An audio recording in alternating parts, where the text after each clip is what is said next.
بسم اللہ الرحمن الرحیم الحمد للہ رب العالمین والصلاة والسلام علی سید الانبیاء والمرسلین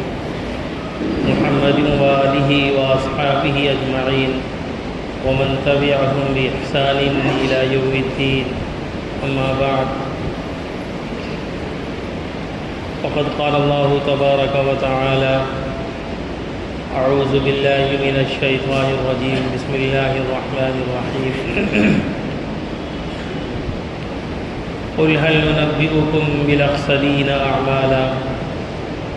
الذین ضل سعیهم فی الحیاة الدنیا وهم يحسبون انهم يحسنون صنعا اولئک الذین کفروا بآیات ربهم ولقائه وحبطت أعمالهم فلا نقيم لهم يوم القيامة وزنا ذلك جزاؤهم جهنم بما كفروا واتخذوا آياتي ورسلي هزوا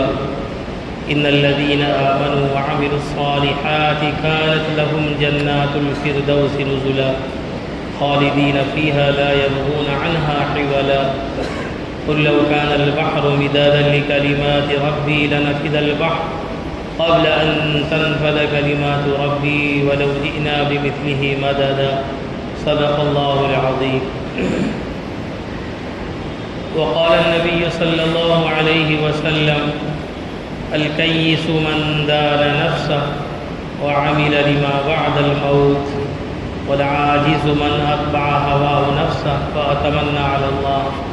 أو كما قال عليه الصلاة والسلام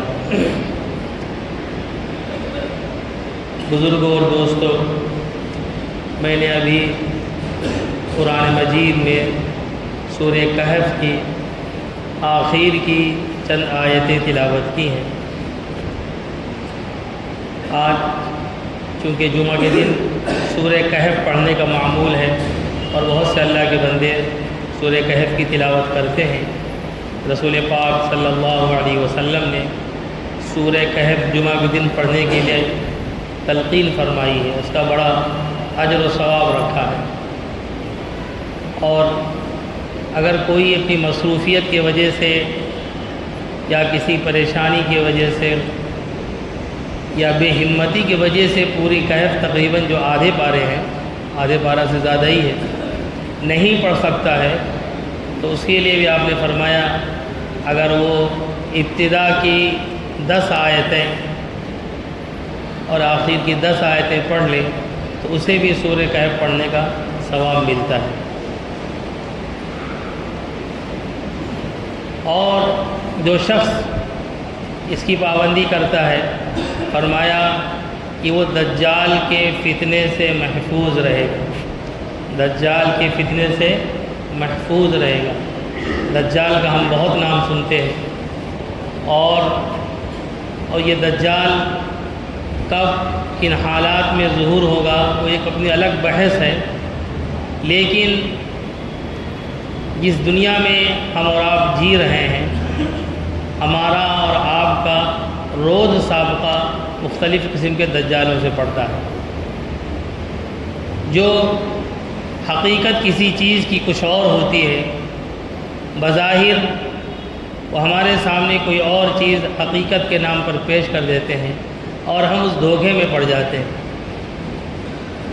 اس لیے قرآن مجید میں خاص طور سے سورہ کہف کے اندر اللہ رب العزت نے ان فتنوں کا تذکرہ کیا ہے، اور شاید کہ پچھلے یا اس سے پچھلے جمعہ میں نے چند باتیں اصحاب کہف کے بارے میں کہی تھی جن کا تذکرہ اسی سورۃ مبارکہ کے اندر ہے کہ جب دنیا میں اہل ایمان پر زمین تنگ کر دی گئی اور اللہ کا نام لینا جرم شمار ہوا، جرم۔ ہم آپ پہلے پڑھتے اور سنتے تھے، جیسا کہ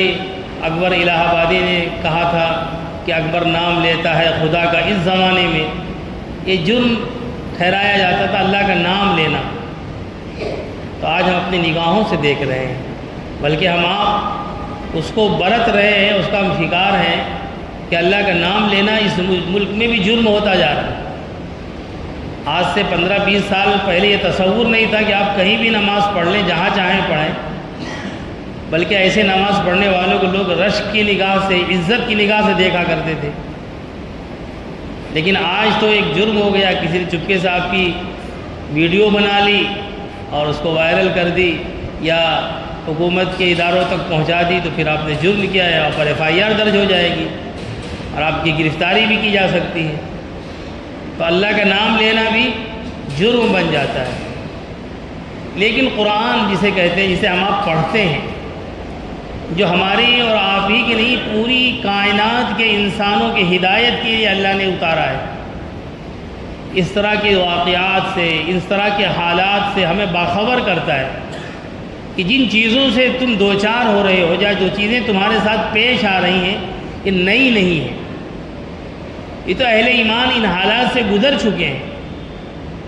اور پھر اللہ رب العزت نے ان حالات میں مردانگی کے ساتھ، عزیمت کے ساتھ جنہوں نے ان کو برداشت کیا، اس کا مقابلہ کیا، کہ اللہ نے ان کے لیے بڑے بڑے انعامات رکھے ہیں۔ اللہ تعالیٰ نے ان کی جو نوازشیں ہوں گی اللہ کی جانب سے، ان کا تصور نہیں کیا جا سکتا اس دنیا میں کہ اللہ کی طرف سے عطا کیا ہوگی اور اللہ کی طرف سے بخشش کیا ہوگی۔ اور جو لوگ عزیمت پر عمل کرتے ہیں، پھر یہ تکلیفیں اور پریشانیاں ان کے لیے تکلیفیں نہیں بلکہ ان کے لیے لوریاں ہوتی ہیں۔ جس طرح ایک ماں اپنے گود میں اپنے بچے کو سلانے کے لیے اسے لوریاں سناتی ہے، اسے نغمے سناتی ہے، اسے گیت سناتی ہے، اسے تھپ تھپاتی ہے، تو بچہ ماں کے آغوش میں نیند میں چلا جاتا ہے، مست ہو کے سو جاتا ہے۔ اس طرح اہل ایمان کو جب تکلیفیں، اذیتیں اور پریشانیاں آتی ہیں تو ان پریشانیوں کو پریشانیاں نہیں سمجھتے، بلکہ یہ سمجھتے ہیں کہ اللہ کی طرف سے ہمارے لیے آزمائش ہے، اللہ ہمارا امتحان لینا چاہتا ہے، اللہ مجھے دیکھنا چاہتا ہے کہ میرا بندہ مجھ سے کتنی محبت کرتا ہے، مجھے دین کو اختیار کرتا ہے، اللہ کی محبت کو اختیار کرتا ہے، یا پھر وہ اپنے وقتی فائدے اور اپنے وقتی نقصان کو سامنے رکھ کر کوئی فیصلہ کرتا ہے۔ تو دجال کا کام یہی ہوگا، تو ہمارے سامنے اچھائیوں کو، جو ہم بظاہر تکلیفیں ہوں گی، انہیں اچھائیاں بنا کر پیش کرے گا، اور جو دین اور دین پر چل کر ملنے والے انعامات ہوں گے انہیں وہ پریشانی دکھائے گا، مصیبت دکھائے گا، تکلیف دکھائے گا، اور آدمی اس سے گھبرا اٹھے گا۔ تو یہ صورت مبارکہ اللہ ہمیں کبھی توفیق دے تو تفسیر کے ساتھ، ترجمے کے ساتھ ہم پڑھیں تو ہمارے لیے اس کے اندر بڑا جو ہے عبرت کا سامان، تذکیر کا سامان ہے، اور دین پر ہمارے لیے جمنے کے اللہ نے اس کے اندر مواقع رکھے۔ اس لیے قرآن کو بھی ذکر کہا گیا، ذکر، اِنَّا نَحْنُ نَزَّلْنَا الذِّكْرَ وَإِنَّا لَهُ لَحَافِظُونَ، کہ اس قرآن کو ہم نے ہی اس روئے زمین پر برپا کیا، اتارا ہے، اور ہم ہی اس کی حفاظت کرنے والے۔ تو قرآن ہمیں یاد دہانی کراتا ہے، ہمارا سبق، ہماری منزل، ہمارا مقصد، ہمارا اس دنیا میں آنے کا مقصد، یہ تمام باتیں ہمیں یہ قرآن بار بار یاد دہانی کراتا ہے۔ اس لیے اللہ نے فرمایا وَلَقَدْ يَسَّرْنَا الْقُرْآنَ لِلذِّكْرِ، ہم نے قرآن کو آسان کر دیا نصیحت حاصل کرنے کے لیے، ذکر کے لیے۔ فَهَلْ مِن مُدَّكِرٍ، کیا کوئی ہے غور و فکر کرنے والا،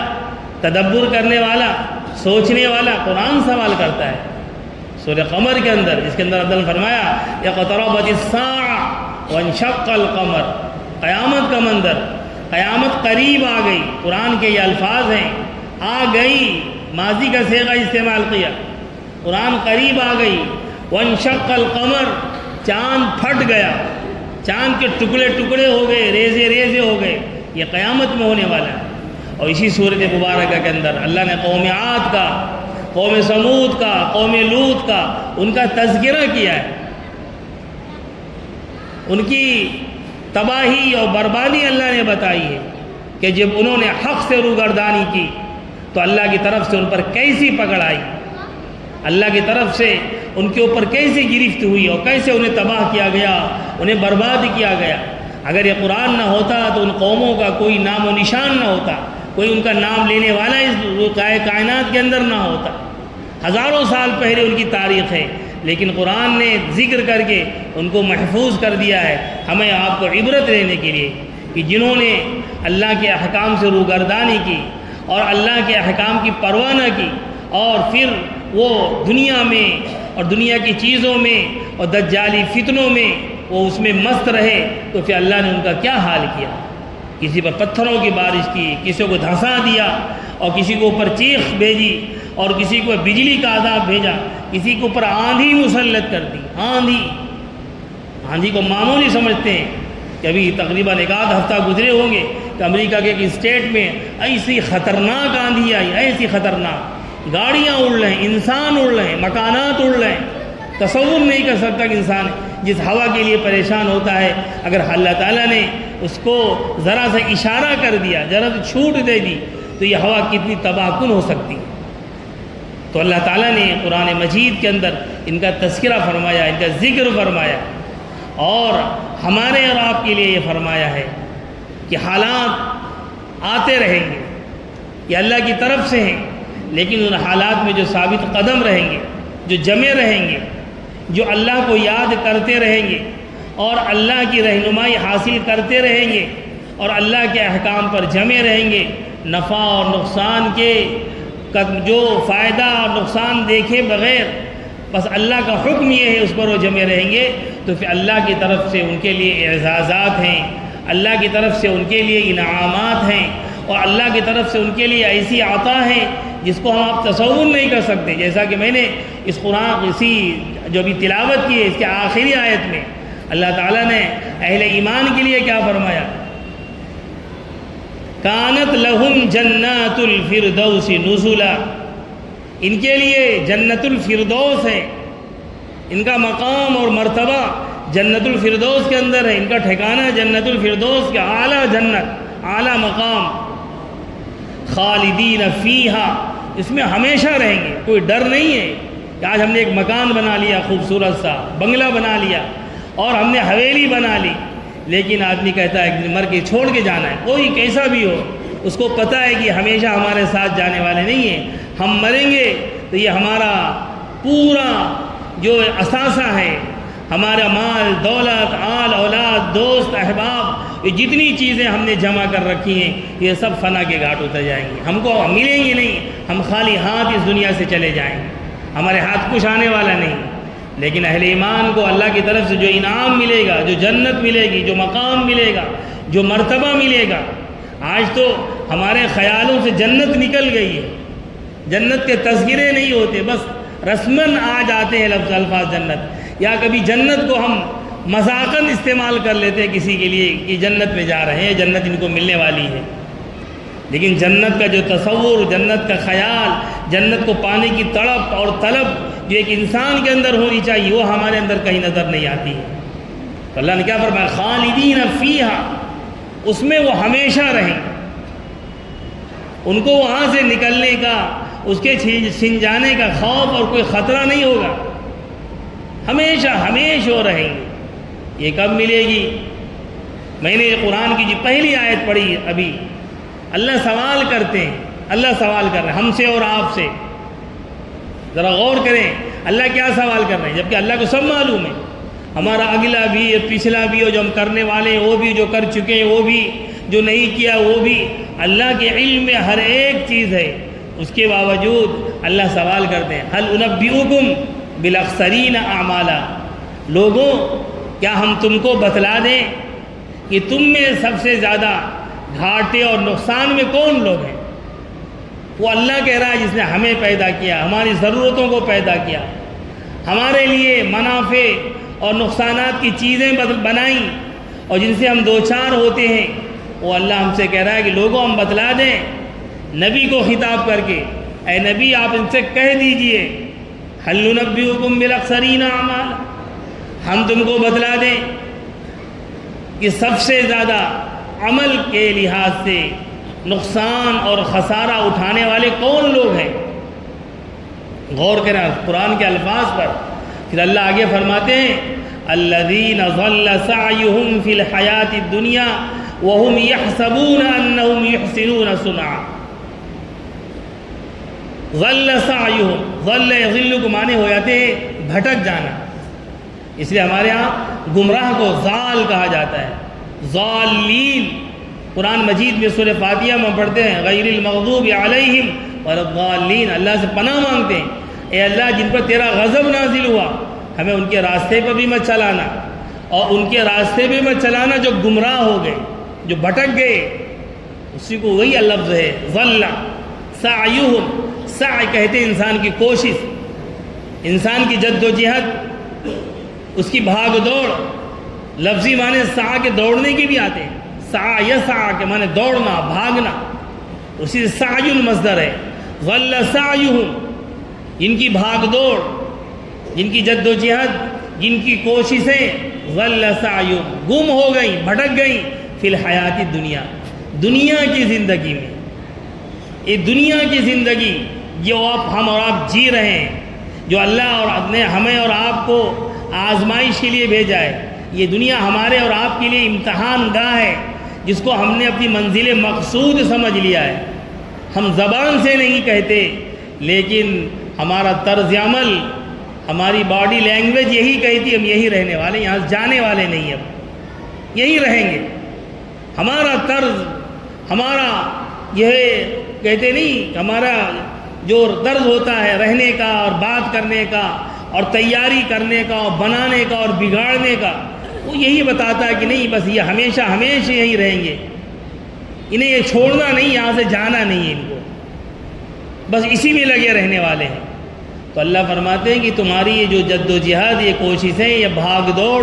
یہ اٹھا پٹک جو چل رہی ہے، سب سے زیادہ نقصان اور خسارے والے وہی لوگ ہیں جن کی ساری بھاگ دوڑ اس دنیا کے خاطر ہوتی ہے، اس دنیا کے خاطر۔ لیکن ایک بات دھیان میں رہے، جب دنیا کہا جاتا ہے تو اس کا مطلب یہ نہیں کہ ہم سب کچھ ترک کر دیں،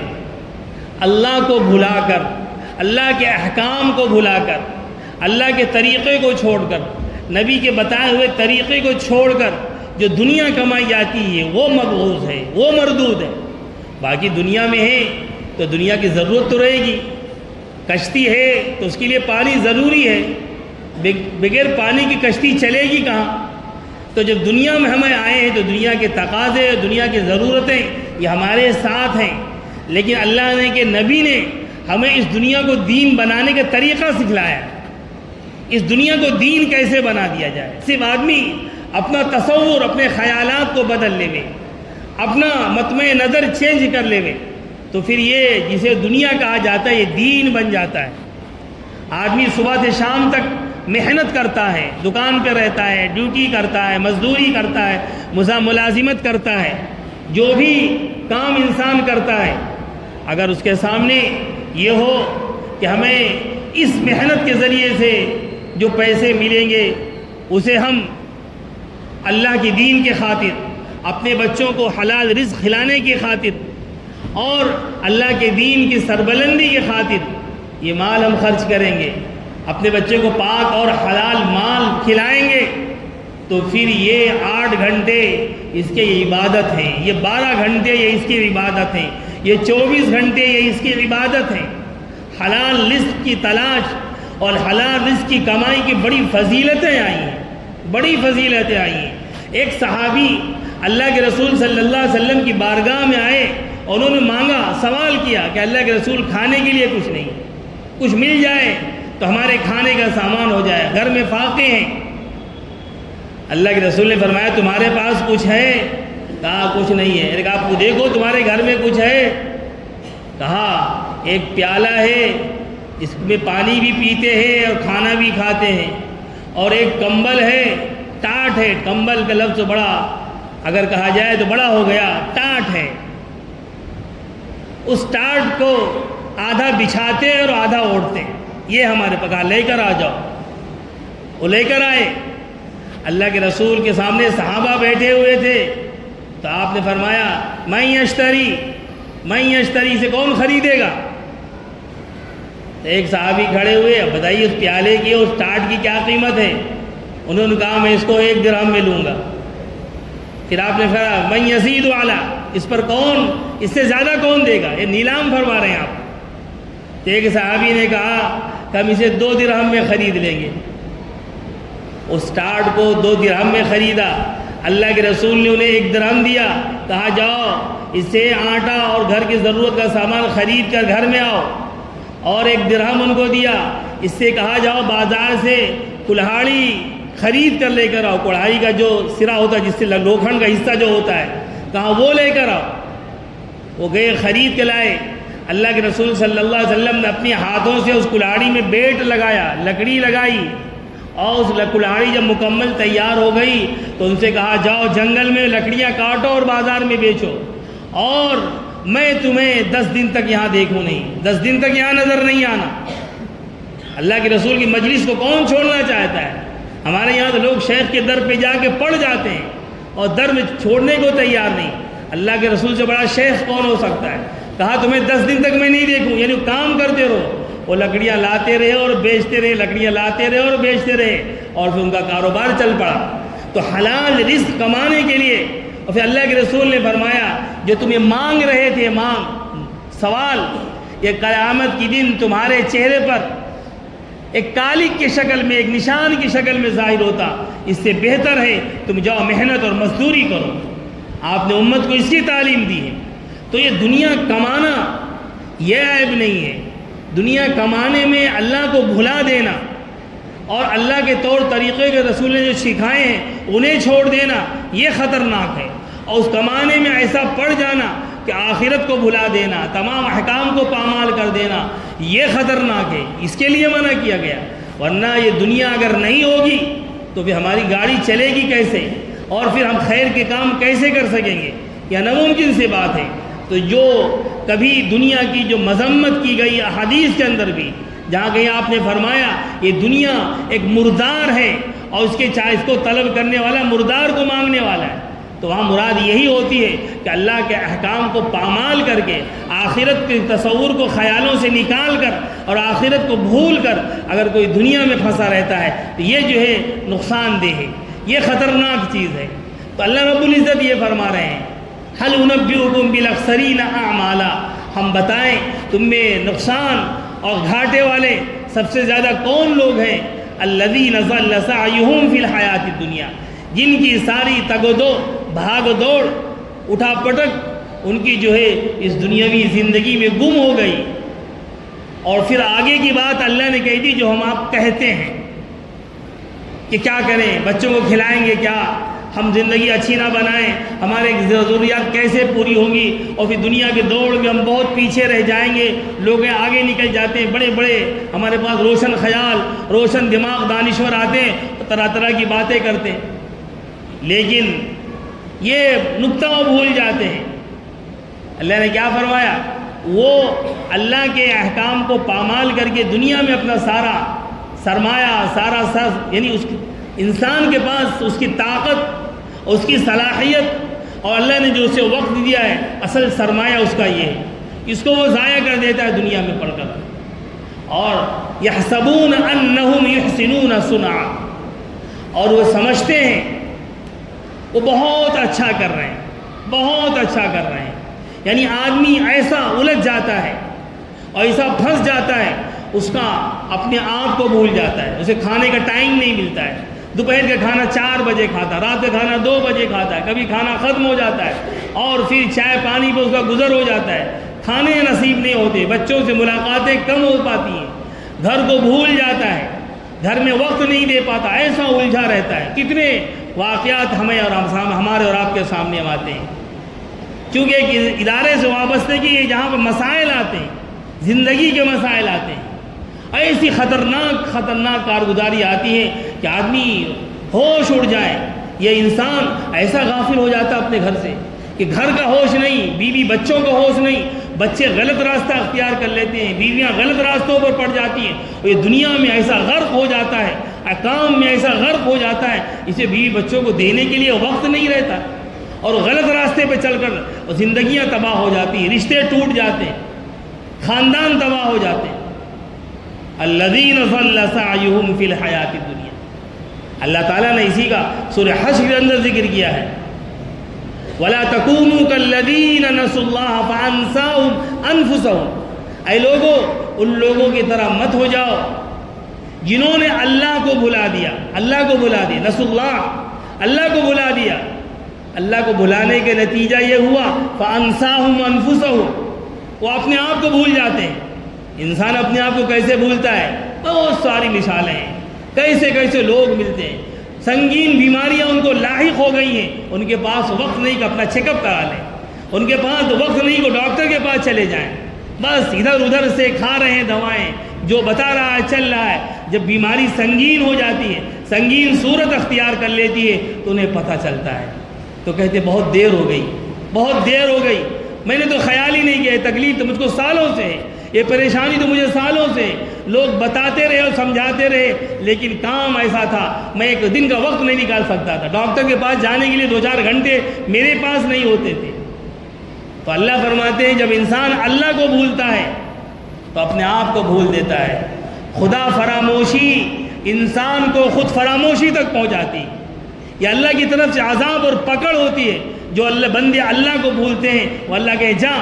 تو اپنے آپ کو بھول جائے گا، اسے وقت پہ کھانا نصیب نہیں ہوگا، وہ اپنے بیوی بچوں کو وقت نہیں دے پائے گا، بچوں کی خوشیاں اسے میسر نہیں ہوگی۔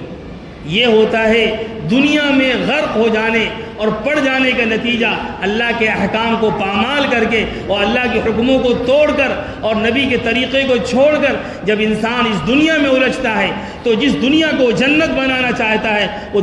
دنیا خود ہی اسی لیے جہنم بن جاتی ہے۔ بے شمار مثالیں ہیں، ایک دو ہوں، اور ایسے نہیں کہ میں بڑا آتا ہوں میرے پاس، ہمارے سے زیادہ آپ جانتے ہیں، آپ کے پاس بھی ایسی مثالیں ہوں گی کہ جس دنیا کے خاطر، جن اولادوں کے خاطر، جن بھائیوں کے خاطر، جن بیویوں کے خاطر انسان نے رشتے ناطے پامال کر دیا، حرام و حلال کی تمیز مٹا دی اور اپنے آپ کو بھلا دیا، ایک وقت آتا ہے وہ اولادیں اسے دھوکہ دے جاتی، بیوی دھوکہ دے جاتی ہے، بھائی دھوکہ دے جاتے ہیں اور وہ ہاتھ ملتا ہے، میری پوری کمائی بھائی کو دے دی، میری پوری کمائی بچوں پہ لگا دی۔ آج بچے درد جو ہے ماں باپ کو نظر انداز کر دیتے ہیں اور ماں باپ در در کی ٹھوکریں کھاتے ہیں، ان کا کوئی پرسان حال نہیں ہوتا۔ بڑی مثالیں، ایک تو ملک کے ایک بہت بڑا انڈسٹریز، بہت بڑا مالدار آدمی، اس کی مثال ابھی چند سالوں پہلے سامنے آئی تو روڈ پر آ گیا۔